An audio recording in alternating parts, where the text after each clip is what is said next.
When introducing a remote collar to your dog, we want to start by finding our dog's baseline level. The baseline level is the lowest level on the remote collar that your dog perceives.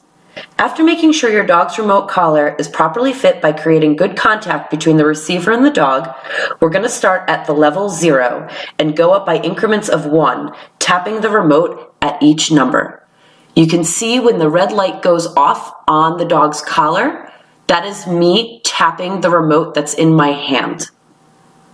We are looking for any indication that our dog perceives the stimulation from the collar. This could be an ear twitch, them closing their mouth, or the dog looking around to see where the stimulation is coming from. However, some dogs are very stoic, and you may need to look at their neck muscles to see if the collar is stimulating them. Since the remote collar is a muscle stimulator, you can clearly see the neck muscles contracting due to the stimulation. Here I close up on her neck muscles, and you can clearly see them contracting. With this dog, we know that she's feeling the stimulation based on her muscles. And since she's not giving us any obvious outward sign that she's aware of the stimulation, we're going to assume that she feels that due to the muscle contractions. Once we've established that the dog is perceiving the stimulation, we go back down to the number 0 and do this over again. Dogs can become more sensitive to the stimulation after having felt it initially, ultimately lowering their baseline number.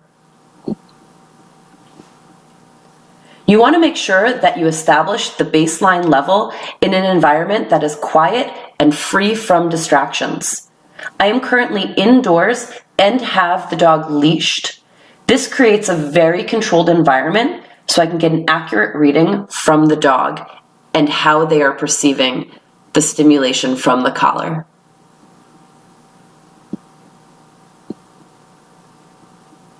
With this dog, we ended with a number 7 on the mini Educator out of 100 possible levels. Most dogs will have a baseline number that is under the number 10. Now we know where to start on the remote when we begin training with our dogs.